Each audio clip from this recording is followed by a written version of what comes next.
Hello everybody, it's Diamond Kitty Gaming, and welcome to a totally new series on Iron Assault, of course, because that's like my main thing here. But welcome to a new series. I'm going to be doing Iron Assault tutorials. Apparently a lot of you like tutorial videos, but I had an idea a while ago, and I just haven't acted on it yet, that I needed to do tutorials for separate countries. So basically a how to play American Empire, how to play this, how to play that, stuff like that. So, we need to do that. Okay, so for custom, not custom map mod, we need to do World 1936. And I'm going to give us all the time in the world that we need.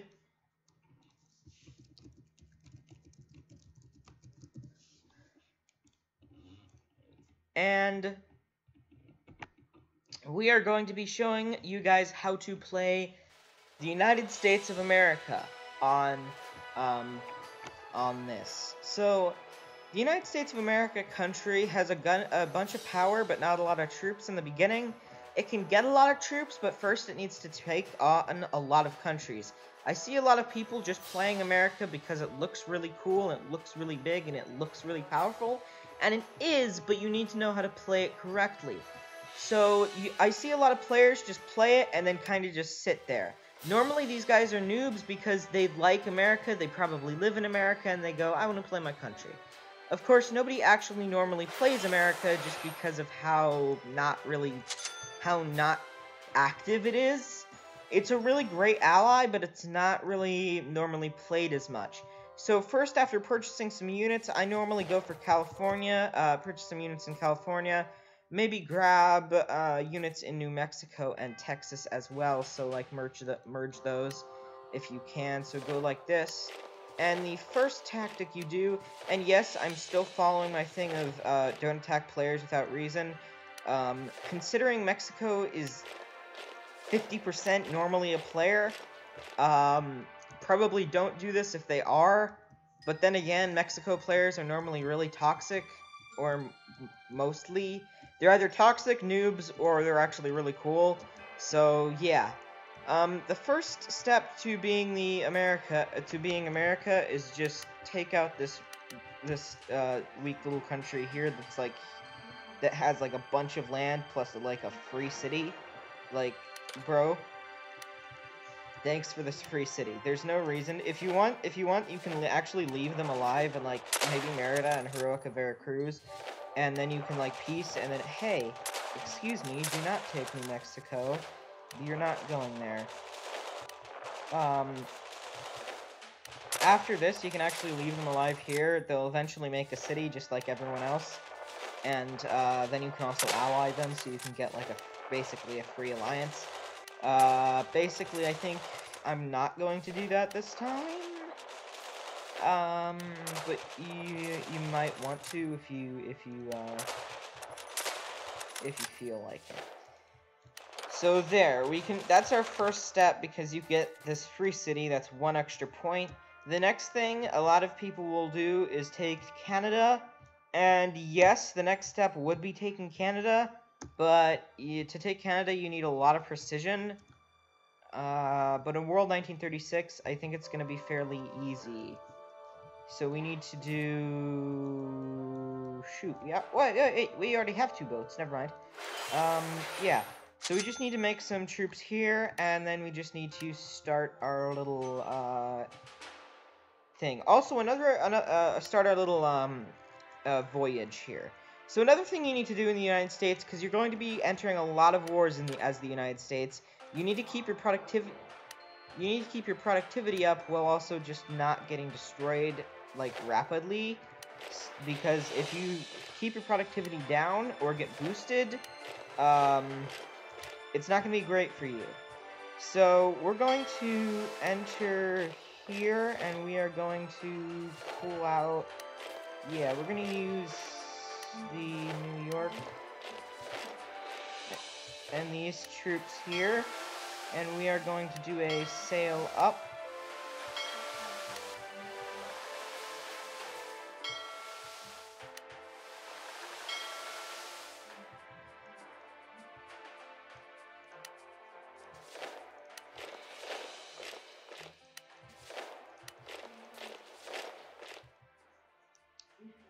So now that we can do that, we're going to do this, and I think it'll take 2 rounds to take, since there's such a large country, I think it'll take a little more than just 1 round to do this. So we're going to play this in an expert way. Immediately loses, I can't believe. Why the heck did I just do that? Wow.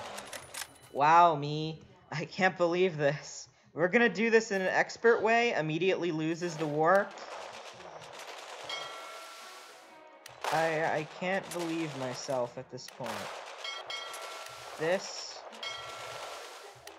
Also the first step you need to do in taking over Canada is get those islands out, because they're gonna be annoying later.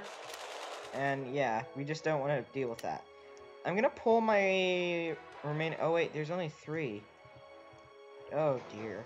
Oh dear. Okay, so yeah, I'm just gonna make some new troops, I think. There's also another really tricky territory you have to go through here, when taking Canada. I believe it's Saskatchewan. Saskatchewan. I don't care, I'm saying it's Saskatchewan. Saskatchewan. I mean, I feel like is it not like the American Indians knew about Sasquatch and they just so they called it Saskatchewan. Like Saskatchewan, but that's how we say it. Was that how they said it? I mean, it's literally spelled. I'm getting off track here, but guys, look. It's literally spelled. It's almost the exact same, except for.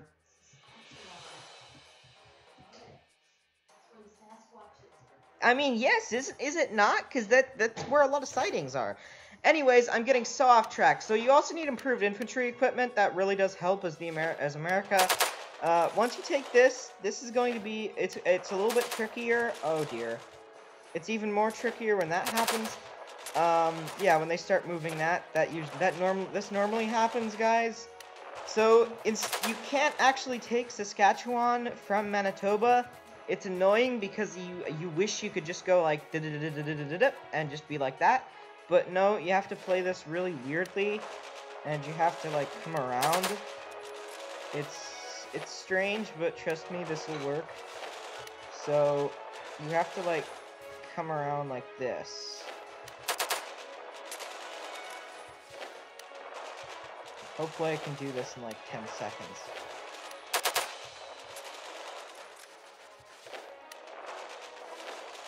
Shoot, and they're not going to be able to, of course. You see, I didn't play it correctly, and now that happened. Oh yeah, and New Brunswick and Nova Scotia. Just a second, guys, I'm going to pause the video until I get this finished up, because I don't want to waste time. Alright guys, so next, after you become basically the North American Empire, this is like basically North America, the next step is to like, just kind of go after like countries that are starting to make cities. Or you can go after big fish, but you need to like change. Actually, from now on, after you get like the North American Empire, there's actually quite a little bit of things you can do. So you can either wait a little bit, just buff up your military until you see tiny countries like Oman or Albania, something like that, creating cities, and then you fly after those and get free cities after they create a city, but they're still weak. Or you can go after like bigger fish like the United Kingdom, so you can like take on with your full force of your military, take these, and then take like the mainland to get like huge amount of materials going. Or you can industrialize. That's another way that I've seen some guys play it, and I do think that it is a great idea. After you take both Ontario and Mexico City as 2 extra cities, you start getting 10 resources per round, which is obviously enough to make another city per round. So it's really great. After you start industrializing, you can both buff your military plus also make cities each round, because you can go plus city, and then use the leftover materials as military materials. I'm gonna take the industrialization process, and I'm gonna pause the video again to show you guys what I mean. Hey, so quickly here, I wanted to also step in. So I went after two versions of the thing I was doing. I went for industrialization, so I like made some cities in the mainland, and also the little fish technique. So I went after countries that had like cities and were weak, so I could take them out really easy. But I also managed to do the other tactic on accident. Because when I declared war on the Dominican Republic to do that little fish technique that I meant, I ended up declaring war on Italy because they were in the Allies, and I hate declaring war on Italy, but I accidentally did it, and I'm guessing they're not going to accept peace until I, like, take out the mainland here. So, yeah, that happens sometimes. So always check your allies when doing the little fish technique, because you can accidentally, when declaring war on a little country that's weak, you can accidentally declare war on some major country that you don't want to mess with. Which is why, and I think I have it up to like 16 resources per round within a couple of, oh dear. Oh shoot, Italy's here.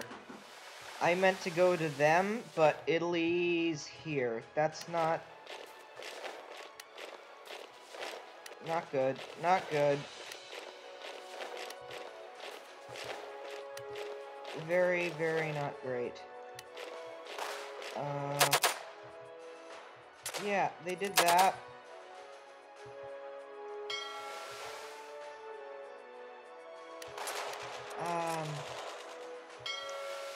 Yeah, so I'm just gonna fend off that.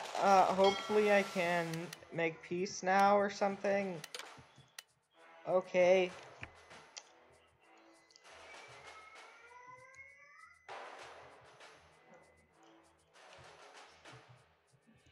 So now I can take this other boat here, and I'm going to try to make peace. Also, if you're going to do the big fish technique, I'd also recommend getting some allies like Australia and stuff like that, so they start coming in to help if you can't defend yourself that much. So I'm going to pause the video till I get this over with again, and I'll see you in just a second. I also need to mention, guys, that, so, as the United States, you spawn with like 4 boats if you're lucky, so you don't actually need to spend a lot of your resources on buying boats, because you spawn with all the boats that you need to,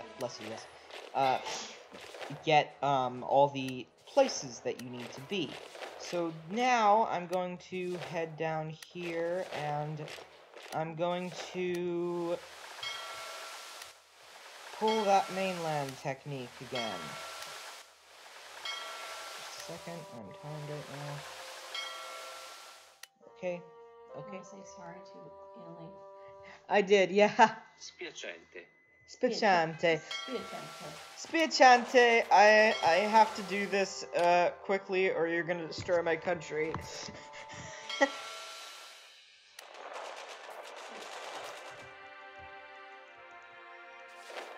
Yeah. Okay, so another thing you can do by including the industrialization process into the big fish technique is by going like this and spawning a city here and then using that city to make more troops so you can invade. Plus, while doing the big fish technique, it's always helpful to, if you see any little countries like Vatican City, San Marino, Monaco, that are also in reach while you take out that, and you're like, huh, I can get free cities. Get those free cities. So take those out as well, and get some nice freebies while you're there. And yes, I will plan on giving Italy back their home territory, but unfortunately I don't think I can do that yet. Normally people would take Rome because it's a major city and that actually helps a lot, but I like Italy, so, you know. So here's what I meant, guys, by incorporating the big fish technique, the little fish technique into the big fish technique. So once you invade here and start taking this, did I just win or lose? Okay, I won. Great. Once you start doing this, you can, if you can, take out these, continue to do that as well. Now, quickly, I'm going to make peace. I believe they're only in Ethiopia now. There you go. And then I'll give back some land here. Or at least I'm going to give them the mainland back. I might keep Libya since I just made a city there, and that's helpful. So, yeah, basically as the United States, you have 3 ways to do it after taking out the 2 countries that have free cities nearby you. And that is basically by industrializing,